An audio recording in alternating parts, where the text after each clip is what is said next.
Okay, so will start with the chapter reproduction. ठीक है, very important chapter. छोटे छोटे पॉइंट्स लिखवाती जाऊंगी, वो लिखते भी जाना, तो एक छोटा सा नोट्स आपका खुद का भी बनता जाएगा. प्लस मेरे नोट्स में आपको जो भेजूंगी PDF फाइल, उसमें से भी पढ़ना. And NCERT is a core book, उसको कभी नहीं भूलना है. ठीक है. So reproduction as a name suggest, इसके अंदर क्या आ रहा है? री और प्रोड्यूस. री मतलब वापस, प्रोड्यूस करना, वापस से प्रोड्यूस करना. जो लिविंग ऑर्गेनिजम्स होते हैं वो अपने ही जैसे जैसे कि हम केमिस्ट्री अभी मैथ्स में क्या पढ़ के आए? Similar triangle. So when the living organism produce similar type of living organisms. ठीक है, एक लिविंग ऑर्गेनिज्म अपने ही जैसी और लिविंग ऑर्गेनिजम्स को रिप्रोड्यूस करता है, तो उस प्रोसेस को हम रिप्रोडक्शन बोलते हैं. ठीक है. रिप्रोडक्शन में क्या हो रहा है? कौन कौन होता है? कोई भी लिविंग ऑर्गेनिज्म, हर एक लेवल पे रिप्रोडक्शन होता है. एक छोटा सा एक सेल ले लो, वो भी रिप्रोड्यूस करता है if it is an organism, जैसे कि amoeba, paramecium, Leishmania, euglena, hydra, ये सब इसमें मल्टी भी अब आने लग गए हैं. और हमारा कॉम्प्लेक्स बॉडी एनिमल्स जितने भी हैं, प्लांट्स जितने भी हैं, सब रिप्रोड्यूस करते हैं. रिप्रोड्यूस का मतलब क्या होता है? कोई भी लिविंग ऑर्गेनिज्म, ऐसा ऑर्गेनिज्म जो कि लिविंग की कैटेगरी में आता है, तो वो अपने ही जैसे सिमिलर लिविंग ऑर्गेनिजम्स को प्रोड्यूस करता है. ऑफस्प्रिंग बोलते हैं उनको, प्रोजीनीज बोलते हैं. I have use a new term, let me right that term for you. इसको हम हेरिडिटी में भी यूज करेंगे. प्रोजीनीज. प्रोजीनीज का मतलब होता है ऑफस्प्रिंग. ठीक है, अपने जैसे छोटे छोटे बच्चों को पैदा करना, उनको प्रोजीनीज बोलते हैं, जिसको आप जनरेशन भी बोलते हैं, नेक्स्ट जनरेशन, फर्स्ट जनरेशन.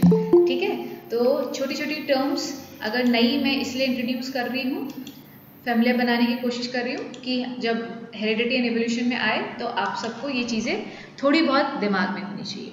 सो सबसे पहले हमने रिप्रोडक्शन की डेफिनेशन देखी, तो आप लिख लीजिए what is reproduction. It is a process, it is the process in which living organisms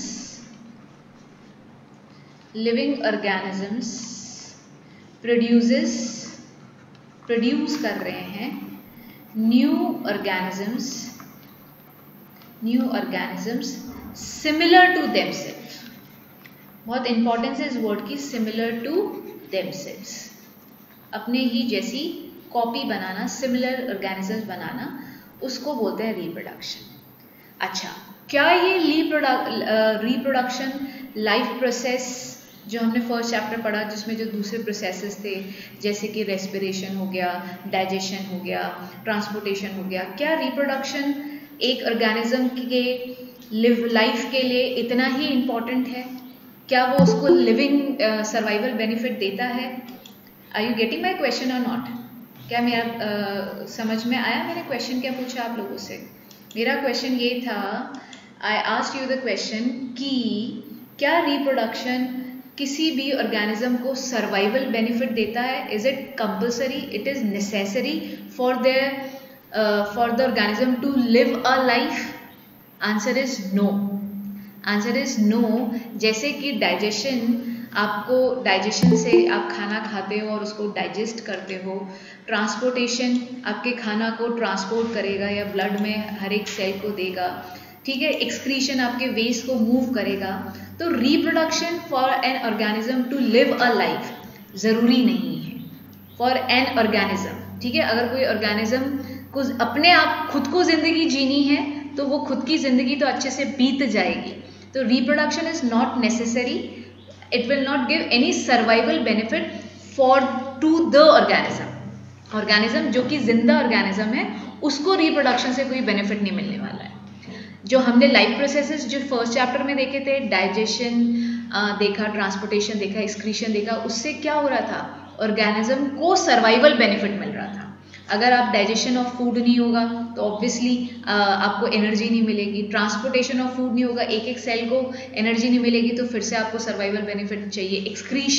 excretion अगर आपकी बॉडी पॉइजन वेस्ट बना रही है तो you have to move it. Out. तो उन सब से आपको क्या मिल रहा था? Survival benefit. क्या रिप्रोडक्शन हमको सर्वाइवल बेनिफिट देता है? नहीं देता है। एक जनरल इन्फॉर्मेशन दी है।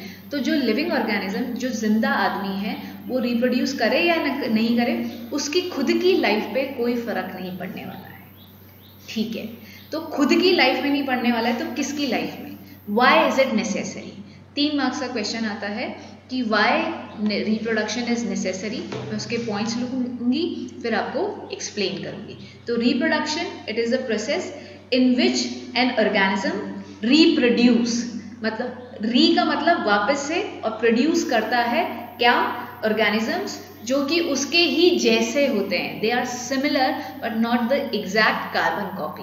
वो भी हम देखेंगे क्यों। तो हम पहला लिखते हैं why the reproduction is necessary. मेरे साथ पॉइंट लिखना, फिर मैं पॉइंट्स को एक्सप्लेन करूंगी, फिर समझते हुए चलना। Why is it necessary? ठीक है, पहले तो आप पॉइंट्स लिख लीजिए।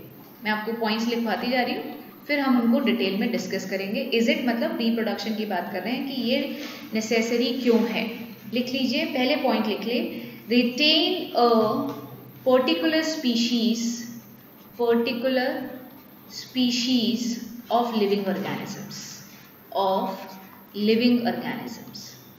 क्या मतलब है इसका? आप बहुत तरह की स्पीशीज देखते हो, जैसे फ्लावरिंग रोज की बहुत सारी स्पीशीज होती है।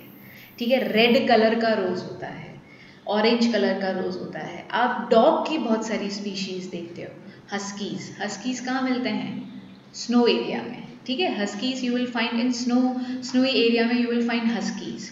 ठीक है, तो बहुत तरह की स्पीशीज होती है। इफ़ यू वांट कि वो स्पीशीज कंटिन्यू करें, ठीक है, जैसे कि हम ऑर्गेनिजम्स हैं, हम ह्यूमन बींग्स हैं, हम ह्यूमन बींग्स अपनी ही जैसी जनरेशन को आगे बढ़ाना चाहते हैं।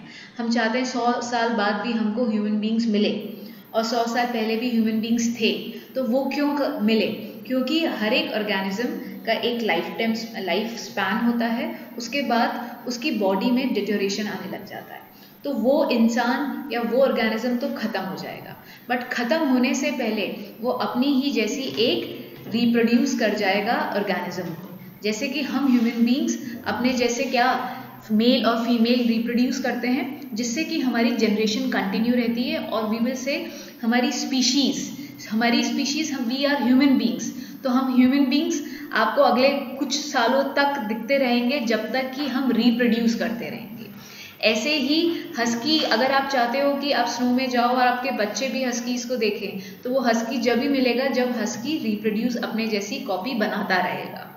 तो to retain a particular species, अगर एक स्पीशीज है और सालों बाद भी आपको उसी के जैसा और देखना है, तो इट शुड रिप्रोड्यूस इटसेल्फ, अपनी जैसी उसको और कॉपी बनानी पड़ेगी।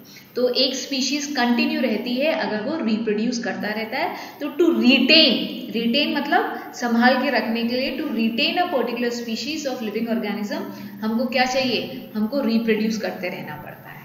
ठीक है, next point, transmission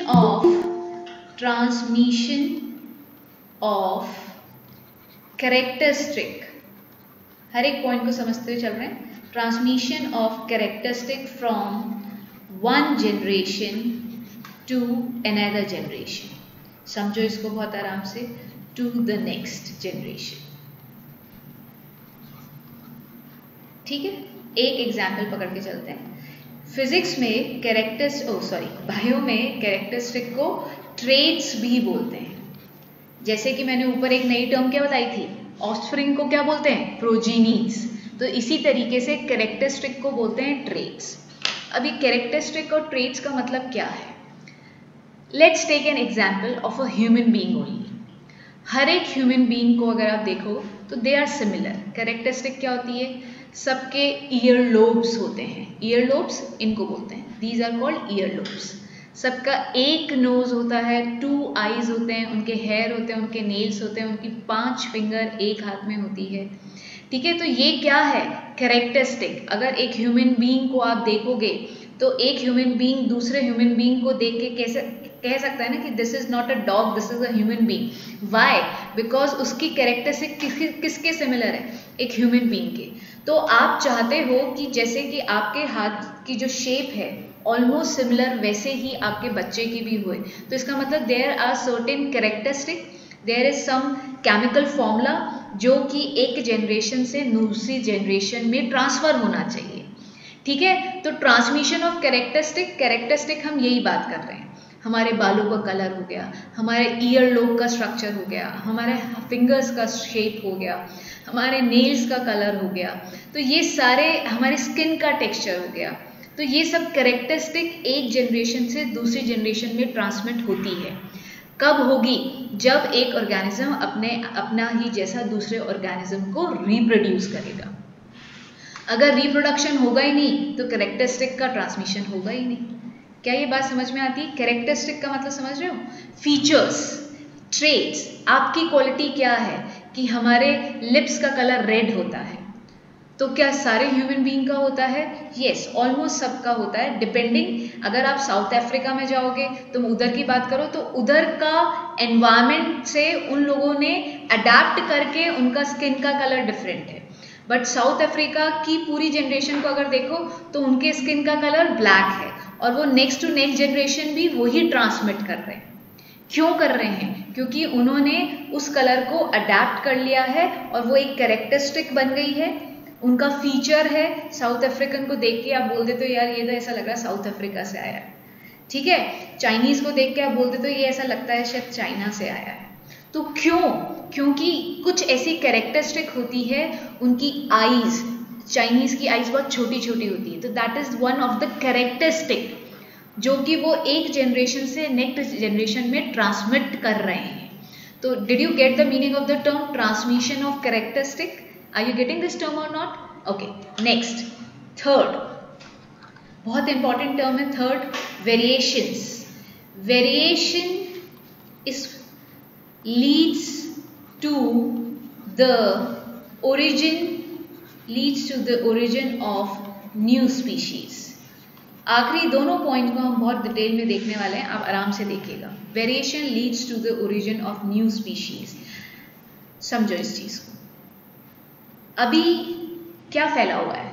corona viral disease है, बैक्टीरियल डिजीज है, वायरस ही बोलते हैं फिलहाल। तो इसमें आपने देखा होगा कि यूजुअली ऐसा कह रहे हैं सब लोग कि अगर 60 अबव कोई यूजुअली मतलब 99% केसेस में 60 से 65 की उम्र का जो बंदा है and if it has he और she has multiple organal problems, multiple disease अगर उसके ऑलरेडी है तो उसके सर्वाइवल के चांसेस कम है अगर इफ़ ही और शी गेट कोविड-19। अगर उसको कोविड-19 हो जाता है तो उसके सर्वाइवल चांसेस क्या हैं? कम हैं। हमारी जनरेशन को ऐसा बोल रहे हैं 35 से 40 की एज की जनरेशन हो गई या बच्चे हो गए, उनमें सर्वाइवल के चांसेस ज़्यादा हैं। तो अगर हम सभी इंसान हैं तो वो 65 साल की उम्र वाले इंसान ने क्या किया और हमने ऐसा क्या किया? इसका मतलब कुछ वेरिएशंस है, कुछ डिफरेंस है जिसके कारण हमको सर्वाइवल बेनिफिट मिल रहा है। तो वो वेरिएशंस क्या हैं, कैसे आते हैं, एक बार मैं समझाने की कोशिश करती हूँ और फिर मुझे बताना आप लोगों को समझ में आया या नहीं। देखना, 9th में सबने न्यूक्लियस के बारे में पढ़ा था। एक सेल होता है, सेल के अंदर होता है न्यूक्लियस। सेल के अंदर क्या होता है? न्यूक्लियस। अगर हम न्यूक्लियस के अंदर बात करें, ये न्यूक्लियस का मैंने स्ट्रक्चर और ज़्यादा बड़ा बनाया। न्यूक्लियस में सेंट्रली लोकेटेड बॉडी होती है न्यूक्लियोलियस, और ये न्यूक्लियस है आपका, दिस इज योर न्यूक्लियस। इस न्यूक्लियस में ऐसे एंटैंगल्ड थ्रेड लाइक स्ट्रक्चर्स होते हैं। क्या बोला मैंने? Entangled thread like structure. Thread like structure, entangled term का मतलब होता है उलझा हुआ। जब आप 14 जनवरी को पतंग उड़ाते हो तो मंजा जो होता है वो बार बार उलझ जाता है, तो उलझे हुए मंजे को एंटैंगल्ड बोलते हैं। एंटैंगल्ड थ्रेड लाइक स्ट्रक्चर, उनको हम बोलते हैं क्रोमैटिन। सुनिए ये टर्म क्रोमैटिन। जब सेल डिवीजन, ओके चिराग तुम्हारी प्रेजेंस फील करा दी तुमने, thank you. Okay, chromatin during cell division, chromatin किस में कन्वर्ट हो जाता है? क्रोमोसोम में। ठीक है, रिकॉल करा रही हूँ तुमको। सेल, सेल के अंदर न्यूक्लियस, न्यूक्लियस के अंदर न्यूक्लियोलियस। वैसे तो ये हम क्रोमैटिन की बात करें जो कि एंटेंगल थ्रेड लाइक स्ट्रक्चर आपके न्यूक्लियस में है। न्यूक्लियस में होते हैं क्रोमोसोम्स। क्रोमोसोम्स ये इस तरीके से जब डिवाइड होने वाले होते हैं तो ये इस तरीके से ऐसे अपने आप को अरेंज करते हैं, ठीक है। इसमें छोटे छोटे सेगमेंट्स होते हैं, ऐसे छोटे छोटे सेगमेंट्स होते हैं। उन सेगमेंट्स को हम जीन्स बोलते हैं, ठीक है। तो क्रोमोसोम के अंदर गए तो हमको जीन्स मिला। ये फ्लो चार्ट बना लेना, बहुत हेल्पफुल है। और ये जीन्स किसके बने होते हैं? ये डीएनए के बने होते हैं। ये किसके बने होते हैं? डीएनए के। अच्छा, अब ये डीएनए क्या होते हैं? डीएनए आर द सब्सटेंस, ये वो सब्सटेंस होते हैं which contain the information for the formation of chemical called protein, ठीक है। केमिकल प्रोटीन क्या होता है? एक केमिकल फॉर्मूला होता है। तो कैसा प्रोटीन बनाना है, कैसा प्रोटीन बनाना है, इसकी इंफॉर्मेशन किस में होती है? डीएनए में होती है। आपके आइरिस का कलर ब्लैक होगा या ब्राउन, ये इंफॉर्मेशन आपके जीन्स के डीएनए के अंदर स्टोर होती है। कई बार ये इंफॉर्मेशन एग्जैक्टली आपको या तो हम रिप्रोड्यूस करते हैं, दो तरह के रिप्रोडक्शन होते हैं, एसेक्सुअल और सेक्सुअल। अभी हम सेक्सुअल की बात कर रहे हैं। आपने देखा होगा हमारी कुछ ट्रेट्स, कैरेक्टरिस्टिक्स हमारे फादर के जैसी होती है, कुछ ट्रेट हमारी मदर के जैसी होती है, और कुछ ट्रेट हमारी दोनों से डिफरेंट होती है। तो लेट्स टेक एन एग्जाम्पल। मेरे हेयर, मैं खुद का अपना एग्जाम्पल लेती हूँ। My hair are completely their texture is similar to my mother. तो मैंने ये हेयर का जो टेक्सचर लिया है, काला कलर, ये मेरी मदर के है, ठीक है।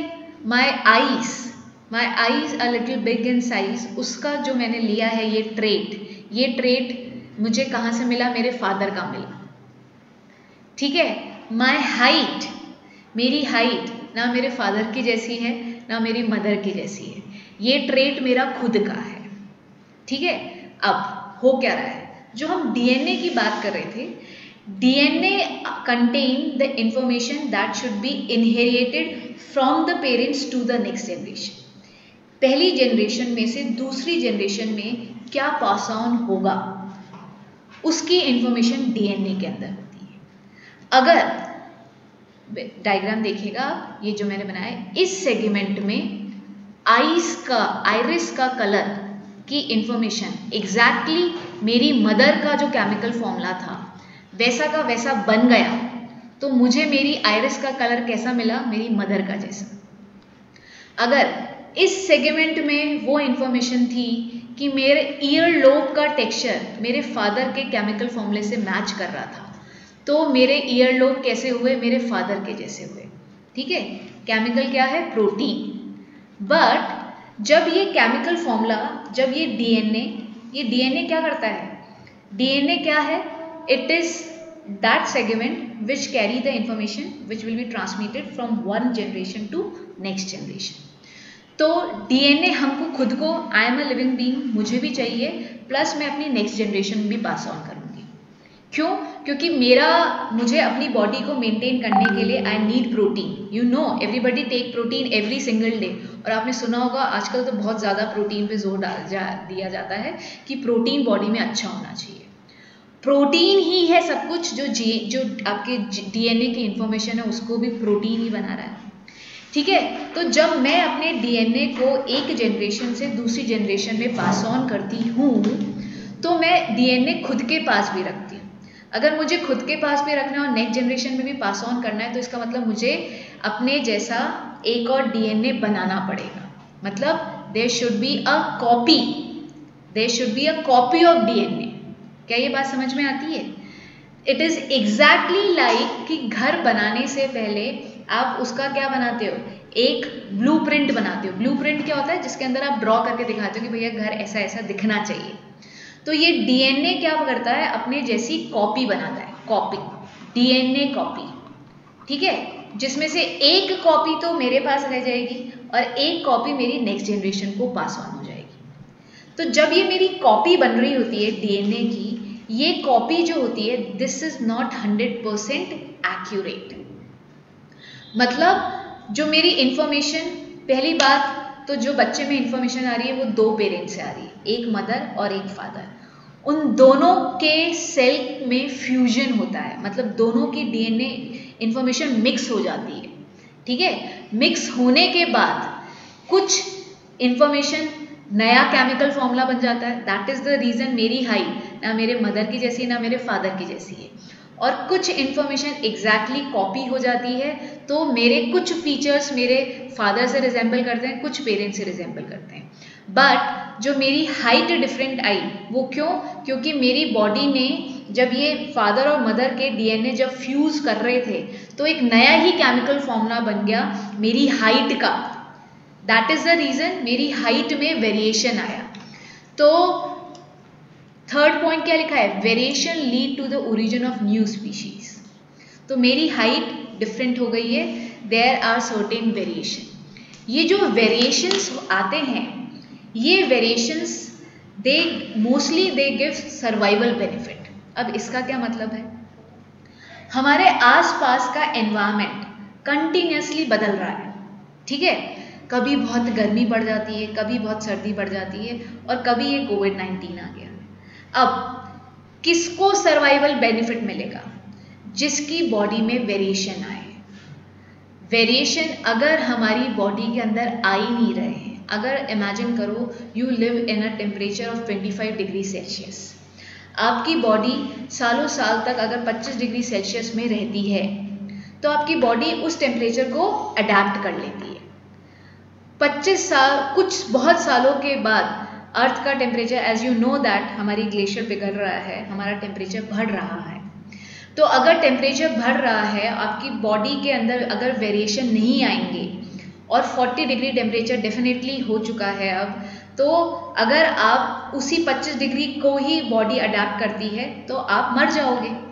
बट अगर आपके अंदर आपकी बॉडी में वेरिएशन आए तो आप उस चेंजिंग एनवायरनमेंट को आपकी बॉडी अडेप्ट कर सकती है, because you have certain characteristic, certain traits of your own जो आपके फादर और मदर से डिफरेंट है, तो वो आपको सर्वाइवल बेनिफिट देगा।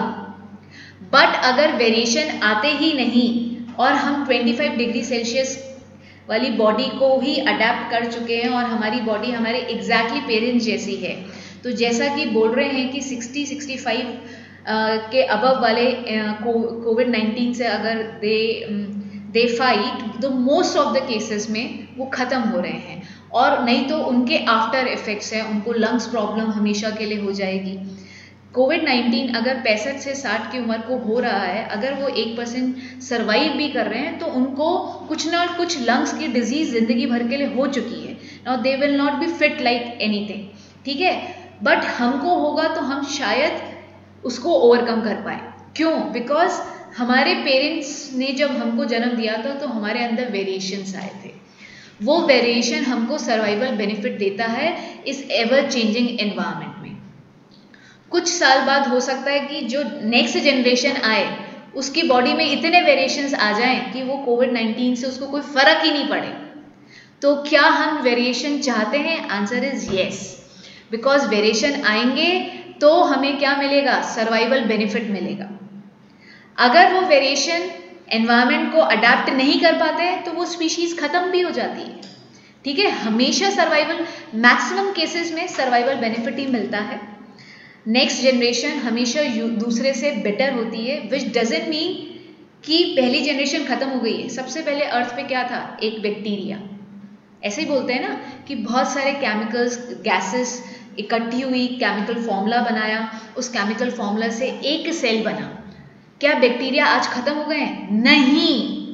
विच मीन्स अगर कॉम्प्लेक्सिटी बढ़ रही है, वेरिएशंस के साथ कॉम्प्लेक्सिटी बढ़ी, इवोल्यूशन हुआ, नई स्पीशीज बनी, तो वो अच्छी है मान लिया, बट पुरानी वाली बुरी थी, ऐसा नहीं है। बट हाँ डेफिनेटली वेरिएशंस के साथ जो न्यू स्पीशीज आ रही है they can adapt more to the ever changing environment. ठीक है, तो variation lead to the origin of new species जिसको हम बोलते हैं एवोल्यूशन, जो हमारा नेक्स्ट चैप्टर होगा। ठीक है, तो अभी तक आपने देखा अगर रिप्रोडक्शन होगा तो फिर से हम सारे पॉइंट्स देख लेते हैं। अगर रिप्रोडक्शन होगा तो क्या मिलेगा, जो ऑलरेडी एग्जिस्टिंग स्पीशीज है वो रिटेन करेगी।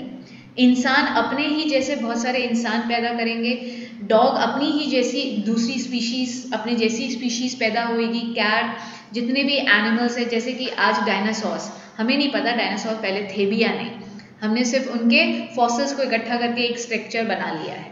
अगर वो एग्जिस्ट करते थे बट अब एक्सटिंक्ट कर गए, क्यों? क्योंकि वो रिप्रोड्यूस नहीं कर पाए। अगर रिप्रोड्यूस कर रहे होते तो शायद आज हमको डायनासोर्स दिखने को मिलते। तो if any species want to retain its species तो उसको क्या करना पड़ेगा, रिप्रोड्यूस। जब रिप्रोडक्शन होता है तो क्या होता है, transmission of characteristic. Second point, characteristic कैसे, कि जैसे ईयरलोब का टेक्सचर, ईयरलोब का स्ट्रक्चर। तो ये स्ट्रक्चर आपका कुत्ते के जैसे कान तो नहीं है, क्यों नहीं है? क्योंकि ये टेक्सचर, ये स्ट्रक्चर आपको ये इंफॉर्मेशन कहाँ से मिली, आपके पेरेंट्स के डीएनए में ट्रांसमिट हुई थी। ठीक है, तो इसका साइज छोटा बड़ा हो सकता है बट कुत्ते के जैसा नहीं होएगा। क्या आप मेरी बात समझ रहे हो? तो transmission of characteristic from one generation to next generation. So why we are similar to our parents, because हमारे में उनकी कुछ डीएनए की कैरेक्टरिस्टिक्स नेक्स्ट हमें मिली, तो that is the reason we resemble to our parents. But why we are not the carbon copy, because जब DNA अपने ही जैसी एक कॉपी बना रहा था तो ये कॉपी एग्जैक्टली इसके 100% सेम नहीं थी, कुछ केमिकल फॉर्मूलाज में चेंज आया। That is the reason I am different from my mother and father, but I still resemble them. ठीक है, कोई दूसरा तीसरा बंदा आके मुझे कह देगा कि शायद ये इसकी मदर है, but still I am look alike, but I am not the carbon copy. Is this clear? तो दिस इज द 3 पॉइंट्स। अगर ये 3 मार्क्स का क्वेश्चन आता है, what is reproduction and why is it necessary, तो ये reproduction की definition ऊपर रही, ये तीनों पॉइंट्स नीचे रहे, ये लिखे आना। तो जल्दी से मुझे चैट विंडो पे रिप्लाई करेंगे यहाँ तक समझ में आया या नहीं। हाँ जी, फटाफट। Yes ma'am. हाँ वेदांत, बोलते जाओ। मैम एक डाउट है। हाँ बिल्कुल बोलो। मैम जैसे एक एग्जांपल लेते कि जैसे एक बच्चा है तो उसकी मदर की आईज ब्लू है और उसके फादर की आईज ब्राउन है, तो उसकी आईज ब्लैक हो सकती है? अरे मैंने बोला ना, तुमने मेरी हाइट पे ध्यान नहीं दिया। मेरी हाइट ना मेरे फादर से रिजेंबल करती है, ना मेरी हाइट मेरी मदर से रिजेंबल करती है। क्यों नहीं करती है? हाँ, है ना, क्यों? क्योंकि मेरे जो डीएनए कॉपिंग सिस्टम था वो 100% एक्यूरेट था ही नहीं, तो एग्जैक्ट कॉपी बनी नहीं। तो मेरी नया केमिकल फॉर्मूला बना। हाँ, नया केमिकल फॉर्मूला बना। तुम ऐश्वर्या राय की आइज का कलर देखा है? उसके दोनों पेरेंट्स का आइज का कलर ये नहीं है ना? Okay ma'am. तो तुम उसकी कलर, जो उसकी आइज का कलर है, उसके ना फादर की आइज का कलर है, आइरिस का कलर है, ना उसके मदर की, but still she has a different colour. Why? Because ये characteristic variation, because of variation के कारण क्या हुआ, उसमें चेंज आया। समझ रहे हो मेरी बात? Yes ma'am. यस, ओके, चलिए आगे बढ़ते हैं। ठीक है, डीएनए वाला फिर से बता दूं, न्यूक्लियस के अंदर क्रोमोसोम के एक सेगमेंट को बोलते हैं जीन्स किससे बने होते हैं? डीएनए से। डीएनए वो पार्ट होता है जिसके अंदर प्रोटीन, केमिकल जो बनेगा प्रोटीन, वो क्या बनेगा, वो क्या फॉर्मूला होगा, वो इंफॉर्मेशन स्टोर होती है। ठीक है, तो ये होता है डीएनए के बारे में। आगे बात करते हैं। इस चैप्टर के अंदर हम 2 तरह के रिप्रोडक्शंस पढ़ेंगे। ठीक है, 2 types of reproductions are there. Reproduction 2 तरह के होते हैं। एक होता है एसेक्सुअल रिप्रोडक्शन, और दूसरा होता है सेक्सुअल रिप्रोडक्शन। बेसिक डिफरेंस समझो। एसेक्सुअल रिप्रोडक्शन में only single parent is required. ठीक है, सिंगल पेरेंट और single individual is capable of reproducing it's similar one. ठीक है, इसके अंदर ना कोई फादर होता है ना कोई मदर होता है, तो there is no difference. Single parent चाहिए होता है. ए सेक्सुअल का रिप्रोडक्शन का सबसे बेसिक तो आपको ये समझ में आना चाहिए. Only single parent is required. ठीक है, no special cells are present. Special cell क्या होते हैं बताती हूँ. आपने माइटोसिस मियोसिस सुना है? 9th में बताया था मैंने. हमारे ह्यूमन बॉडी के अंदर माइटोसिस, हमारी ह्यूमन बॉडी के अंदर बहुत तरह के सेल्स होते हैं और सारे सेल डिफरेंट होते हैं. मसल सेल नर्व सेल्स के जैसा नहीं होता है. मसल सेल का जो काम होता है वो नर्व सेल काम नहीं कर सकता है. क्या ये बात याद आ रही है? और नर्व सेल का जो काम होता है वो आपके आरबीसी डब्ल्यूबीसी नहीं कर सकते हैं. तो हमारी बॉडी के अंदर डिफरेंट टाइप्स ऑफ सेल होते हैं. हम जब भी कोई काम करते हैं, जैसे if I am working out, मैं मॉर्निंग में अगर मैं रनिंग कर रही हूँ तो मैं अपनी बहुत सारे मसल्स के सेल्स को रप्चर कर देती हूँ. ठीक है, तो उनको अपने आप को रिप्रोड्यूस करते रहना होता है कंटिन्यूसली. तो मसल सेल जब रिप्रोड्यूस करते हैं वो कौन से प्रोसेस से करते हैं? माइटोसिस के प्रोसेस से. ठीक है, बट हम ह्यूमन बीइंग्स जब अपनी ही जैसी ऑर्गेनिजम्स को रिप्रोड्यूस करते हैं तो एक स्पेशल टाइप ऑफ सेल की ज़रूरत होती है मेल और फीमेल में. सेक्सुअल में 2 पेरेंट्स आर रिक्वायर्ड. 2 पेरेंट्स जो कि दोनों डिफरेंट होते हैं, 1 फादर 1 फीमेल अनदर मेल. ठीक है, तो 2 parents are required. Second, specialized cell मैं बता रही हूँ आपको. Are specialized cell fuses together. इसका क्या मतलब है? उन स्पेशलाइज्ड सेल को जो कि सेक्सुअल रिप्रोडक्शन में पार्टिसिपेट करते हैं उनको बोलते हैं सेक्स सेल्स. मेल के अंदर अगर वो सेल प्रेजेंट होता है तो मेल के उस सेक्स सेल को बोलते हैं स्पर्म, और फीमेल के अंदर जो सेक्स सेल प्रेजेंट होता है फीमेल की बॉडी के अंदर उसको बोलते हैं एग. ठीक है, तो हमेशा जब भी सेक्सुअल रिप्रोडक्शन हो रहा है it required 2 parents, 1 father 1 mother. 1 father will have a special type of cell. That special cell is called sex cell, जिसको sperm बोला जाता है फादर के अंदर, फादर के सेक्स सेल को, और मदर के सेक्स सेल को एग बोला जाता है. और ये दोनों फ्यूज करते हैं आपस में. They fuses together to give a new individual. ये सारी चीज़ें एसेक्सुअल में नहीं होती है. They do not have any special cell. क्या ये बात समझ में आती है? Asexual, single parent, no special cell is there. But sexual, 2 parents, sex cell, 2 different cell, specialized cell. और ये specialized cell ही सिर्फ reproduction में participate करते हैं. आपका muscle cell और nerve cell reproduce नहीं कर सकते हैं.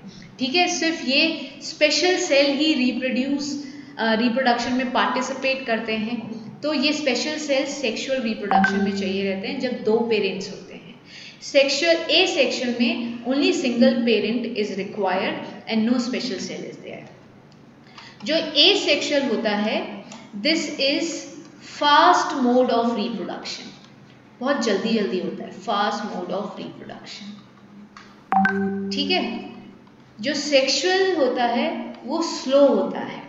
ठीक है, जैसे हमारे ह्यूमन बॉडी में 9 महीने लगते हैं एक बच्चे को डिलीवर करने में. तुम्हें पता है हाथी को कितना लगता है? किसको पता है एलिफेंट का? हम 2 years अप्रॉक्स. 21 मंथ बोलते हैं. ठीक है, वो तुम you are also correct, I am also correct. 21 month 21 महीने लगते हैं उसको, 21 से 22 महीने अपने एक बच्चे को डिलीवर करने में. ठीक है, तो फास्ट. और ये जो एसेक्सुअल है बहुत फास्ट है. ये किस में होता है? ये यूजुअली सिंगल यूनिसेल्युलर ऑर्गेनिज्म में होता है. यूनिसेल्युलर ऑर्गेनिजम्स में एसेक्सुअल रिप्रोडक्शन होता है, या फिर बहुत ही लो लेवल के मल्टी सेलुलर ऑर्गेनिज्म में, लो लेवल जिसमें कॉम्प्लेक्सिटी कम होती है, मल्टी सेलुलर, ठीक है, मल्टी सेलुलर। राइटिंग बहुत बुरी आ रही है, प्लीज संभाल लेना, ठीक है। सो अब आज की क्लास में जितनी भी हमारी क्लास बची है, हम एसेक्सुअल की बात करेंगे। एसेक्सुअल के बहुत टाइप्स हैं जो हम क्लास में पढ़ेंगे। Fission, budding, fragmentation, regeneration, vegetative propagation, ये 5 आपके कोर्स में, ठीक है। Let me write them for you, मैं आपके लिए लिख देती हूँ। पहला,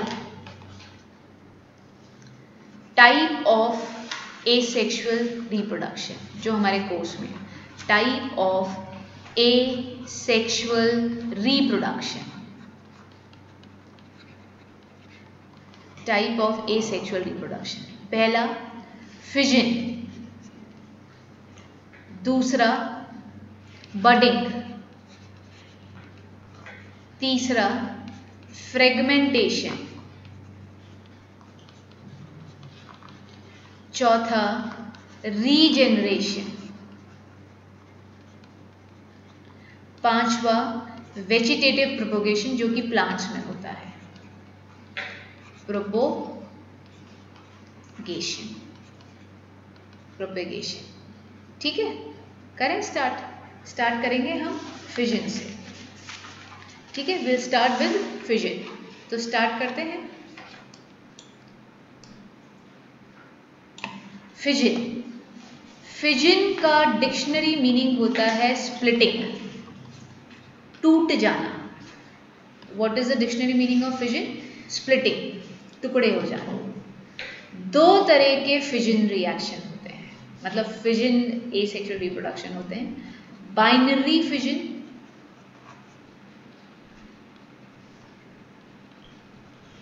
और मल्टीपल फिजन, मल्टीपल फिजन, ठीक है, समझो आराम से। Binary fission, as a name suggest, ये बाइनरी टर्म होता है 2 के लिए। एक ऑर्गेनिज्म जो 2 में स्प्लिट हो जाए उसको बोलते हैं बाइनरी फिजन। मल्टीपल फिजन, एक ऑर्गेनिज्म मल्टीपल पार्ट्स में डिवाइड हो जाए उसको बोलते हैं मल्टीपल फिजन। समझ में आ रहा है? बाइनरी के अंदर 2 बनेंगे, मल्टी के अंदर बहुत सारे एक ही बारे में बनेंगे। स्टार्ट करते हैं बाइनरी से, ठीक है। स्प्लिटिंग इनटू 2, बाइनरी फिजन में क्या हो रहा है? स्प्लिटिंग इनटू 2 स्पीशीज, 2, ठीक है। होता कैसे है ये? अमीबा का एग्जाम्पल लेते हैं। अमीबा के अंदर होता है, पैरामीशियम के अंदर होता है, यूग्लेना के अंदर होता है, लिशमानिया में होता है। अमीबा, ये एक आपका अमीबा है, इसके अंदर ये मैंने न्यूक्लियस बनाया। इनिशियली धीरे धीरे आप देखोगे nucleus will start dividing itself. सबसे पहले क्या डिवाइड होता है? न्यूक्लियस। अंदर से क्या हो रहा है? Split, nucleus. जब न्यूक्लियस अपनी जैसी 2 कॉपी बना लेगा, 2 में स्प्लिट हो गया न्यूक्लियस, तो इधर जो साइटोप्लाज्म है इसमें इस तरीके से क्लीवेज डेवलप होने लग जाती है, ठीक है। ये जो अंदर की तरफ लाइन जा रही है इसको फिजिक्स में sorry I don't know, physics निकल रहा है बार बार, क्लीवेज बोलते हैं, ठीक है, क्लीवेज। ये क्लीवेज और शार्प होती जाएगी और finally it develop into 2 new amoeba, ठीक है। तो जब एक अमीबा स्प्लिट होता है 2 के अंदर, that is called binary fission. Binary fission में जो पेरेंट सेल होता है वो अपनी कुर्बानी दे देता है। Where is this? ये कहाँ गया? खत्म, यही तो 2 में स्प्लिट हो गया, ठीक है। समझ रहे हो ये बात? तो parent cell will not exist after binary fission, क्योंकि it itself get split into 2 parts, वो खुद ही 2 पार्ट्स में स्प्लिट हुआ है। बाइनरी फिजन कहाँ होता है? Under favourable condition. Under favourable condition. Favourable condition का क्या मतलब है? जब अमीबा पूरा मैच्योर हुआ होगा या उसको अगर मॉइस्ट एनवायरनमेंट चाहिए तो उसका एनवायरनमेंट, आसपास का एनवायरनमेंट उसको मॉइस्ट मिल रहा है, उसके अकॉर्डिंग बाहर का एनवायरनमेंट है, तो वो फेवरेबल कंडीशन में ही स्प्लिट होएगा, बाइनरी फिजन करेगा। अनफेवरेबल कंडीशन में वो बाइनरी फिजन ही नहीं करेगा, वो रिप्रोड्यूस ही नहीं करेगा अपने आप। फेवरेबल कंडीशन मतलब उसको इट इज़ हेल्दी इनफ, उस सेल के पास प्रॉपर फूड है, हेल्दी है, मैच्योर हो गया है, अगर बाहर उसको एनवायरनमेंट में मॉइस्चर चाहिए तो उसको मॉइस्चर मिल रहा है तो ही वो स्प्लिट करता है।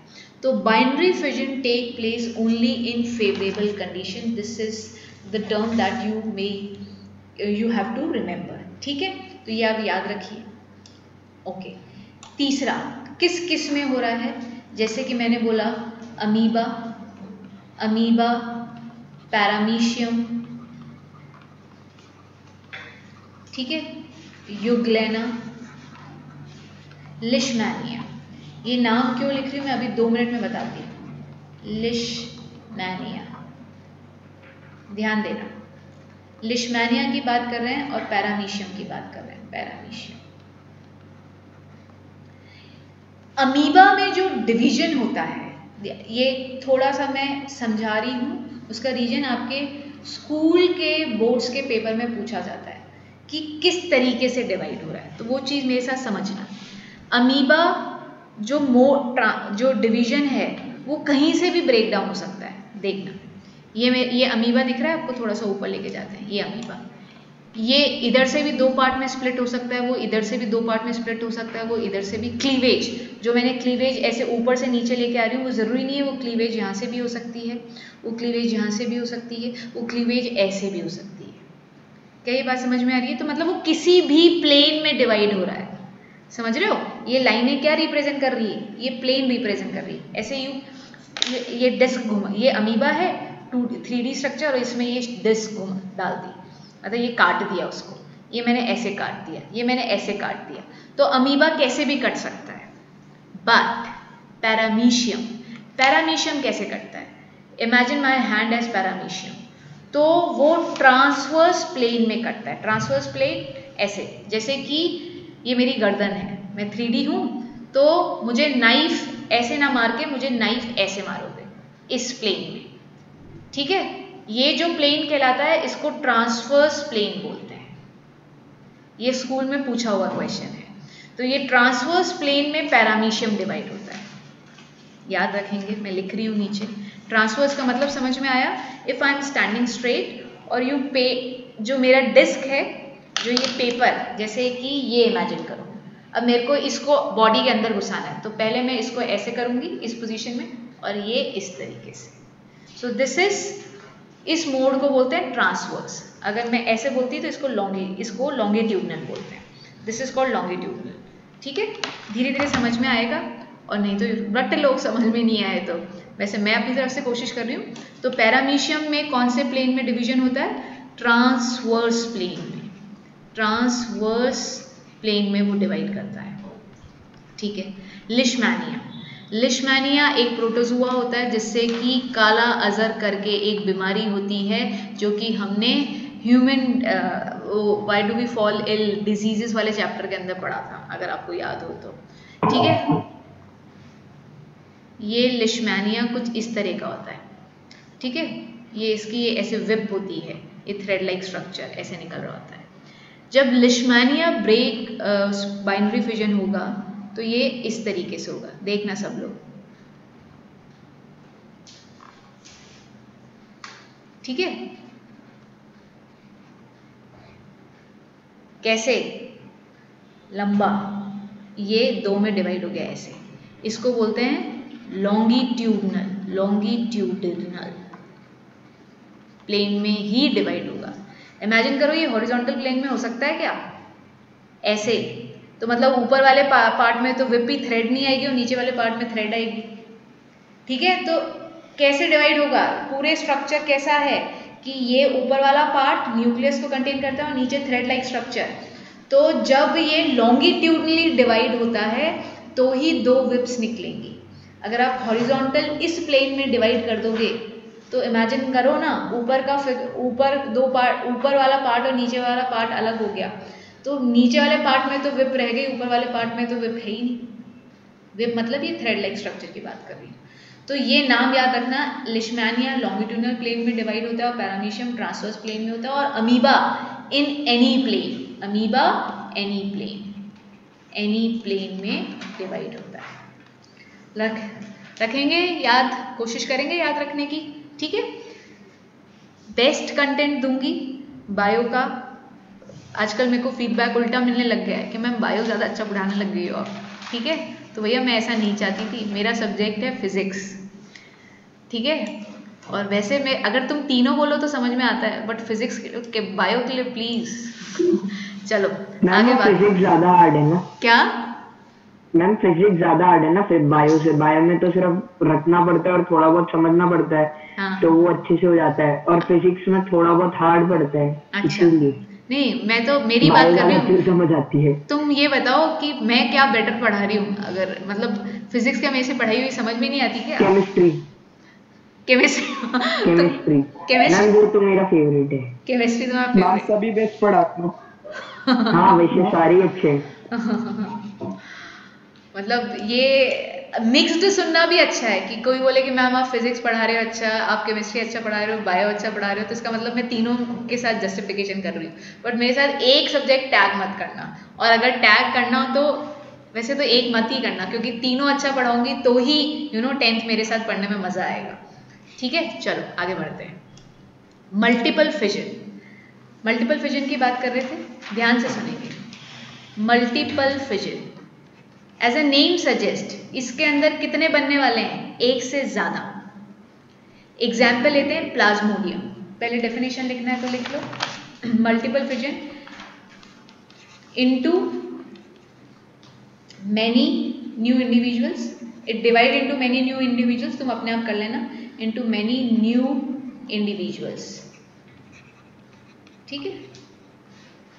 ये जो तुम्हारे नोट्स बना रही हूँ ये वो वॉशरूम वाले हैं कि जिसको तुम लेके जा सकते हो, एक जल्दी हो जाएगा रिवीजन, वैसे वाले, ठीक है। बट फर्स्ट टाइम अभी जब तुम करोगे तो उसको डिटेल में NCERT बुक में से पढ़ोगे, लर्न करोगे, बट ये लास्ट मोमेंट वाले हैं जिसको कि हम अपने साथ कहीं भी कैरी कर सकते हैं, ठीक है।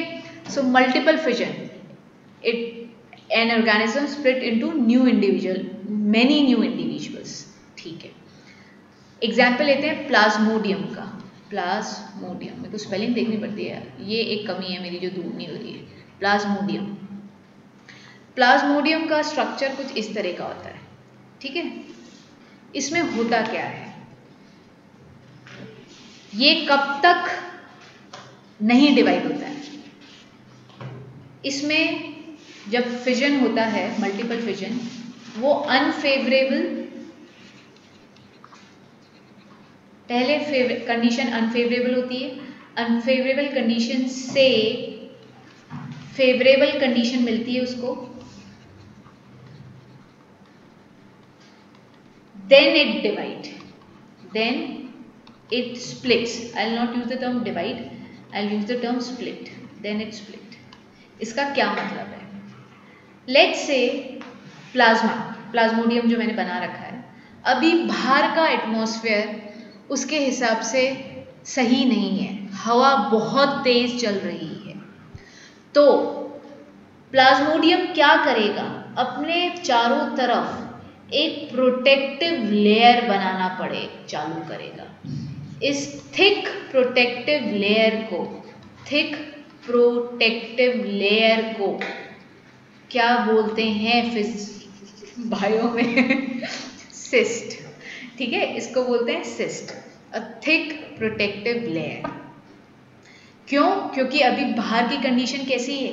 अनफेवरेबल, बहुत तेज हवाएं चल रही है, अनफेवरेबल कंडीशन है, मतलब प्लाज्मोडियम तो एक सिंगल सेल बॉडी, टूट जाएगा, बिखर जाएगा, तो वो अपने चारों तरफ क्या बनाता है? Protective layer. और अंदर जो ये सेल है, न्यूक्लियस है ना भैया, इसने अपना काम चालू कर दिया है। ये न्यूक्लियस अपने जैसी कॉपी भी बना रहा है प्लस साइटोप्लाज्म में मतलब पूरा पूरा सेल बनता जा रहा है। Can you see the diagram? ये देखो, ये इतनी सारी कॉपीज पूरी बन गई है अंदर, न्यूक्लियस ही नहीं उनके ऊपर साइटोप्लाज्म ही बन गया है।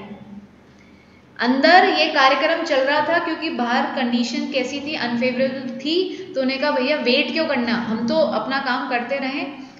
तो अंदर न्यूक्लियस भी डिवाइड हो रहा था, उसके ऊपर साइटोप्लाज्म भी बनता जा रहा था, एक कंप्लीट सेल बन गया। अब जैसे ही कंडीशन फेवरेबल मिली, कंडीशन हो गई फेवरेबल, मतलब जो तेज हवाएं चल रही थी वो रुक गई, और जैसे ही हवाएं रुक गई तो ये जो सिस्ट होगा, this cyst will burst, it will burst. वो क्या हो जाएगा? बर्स्ट हो जाएगा, और उसमें से क्या निकल जाएंगे? बहुत सारे छोटे छोटे छोटे प्लाज्मोडियम। ठीक है, बन गया हमारा मल्टीपल फिजन। आ रही है क्या बात समझ में? तो मल्टीपल फिजन में एक से ज़्यादा कॉपीज बन, एक से ज़्यादा इंडिविजुअल बन, दो से ज़्यादा मतलब more than two, many new individuals are formed. Condition unfavourable से फेवरेबल होती है तो वो स्प्लिट होते हैं। अनफेवरेबल के अंदर they develop a protective coating called cyst, जो कि उनको जो कंडीशंस है अनफेवरेबल उनसे प्रोटेक्ट करके रखती है। और जैसे ही कंडीशन फेवरेबल होती है वो अंदर ऑलरेडी क्या है? सेल बन चुका है। अमीबा के अंदर देखा था आपने, पहले न्यूक्लियर डिवाइड हुआ था और फिर क्लीवेज डेवलप होने लगा था, दोनों बिल्कुल अलग तरीके से हो गए। इसमें देखो ये साइटोप्लाज्म ने अपने आप चारों तरफ एक थिक लेयर बना ली है, तो साइटोप्लाज्म में कुछ क्लीवेज नहीं आया, इधर साइटोप्लाज्म की जो लेयर थी वो ही थिक होके बर्स्ट हो गई। समझ रहे हो? कंप्लीटली डिफरेंट हो गया बाइनरी और multiple fission. Are you getting this point or not? जल्दी से बताओ मुझे, there is a difference or not? Yes, there is a difference, है ना? तो there is a huge difference. Sometime amoeba also divide with the process of multiple fission. Sometime, तो कई बार आपका टीचर वैसे तो कंफ्यूज करने के लिए यूज करेगा नहीं, यूजुअली जब भी हम अमीबा बोलते हैं तो बाइनरी फिजन से ही बताते हैं, बट आई होप कि आपको अच्छे से समझ में आ गया है। बाइनरी के अंदर सिंगल पे स्प्लिट इनटू 2 पार्ट्स, मल्टीपल के अंदर split into many parts. Binary always take place in favourable condition, multiple fission unfavourable से फेवरेबल कंडीशन में होता है। ठीक है, इज दिस क्लियर? एग्जाम्पल्स हमने बाइनरी फिजन में देखा, जो स्प्लिटिंग होती है अमीबा में किसी भी प्लेन में हो सकती है, लिशमानिया में लॉन्गिट्यूडनल प्लेन में होती है, और पैरामीशियम में कैसे? ट्रांसवर्स, जिसको आप हॉरिजॉन्टल प्लेन भी बोल सकते हो अगर नहीं समझ में आता तो। ये हॉरिजॉन्टल प्लेन में एक्स एक्सिस के अलोंग ऐसे काटोगे और वाई एक्सिस के अलोंग काटोगे तो वो लिशमानिया में करते हो, याद रख सकना। ठीक है, चलो आगे बढ़ते हैं। कॉपी हो गया है क्या? जल्दी से बताना। Yes ma'am. Yes ma'am. Okay बेटा। Yes ma'am.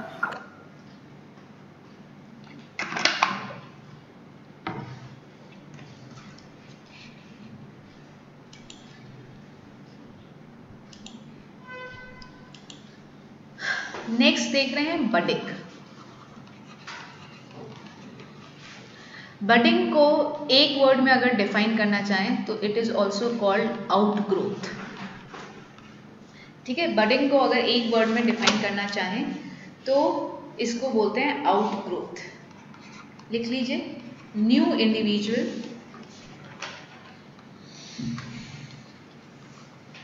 is formed as an outgrowth of parent.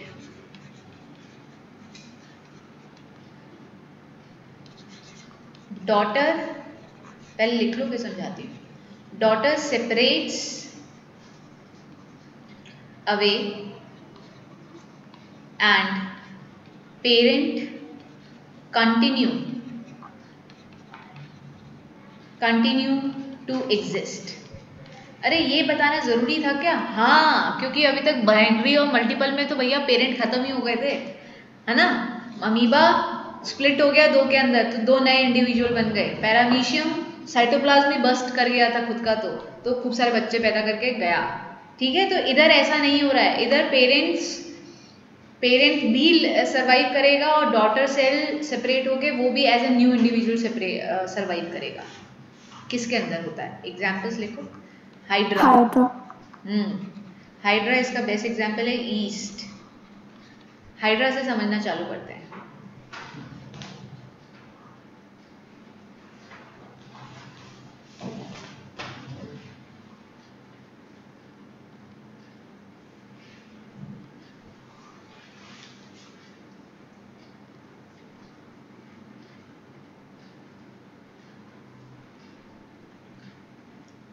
ठीक है, ये हाइड्रा बनाया है मैंने।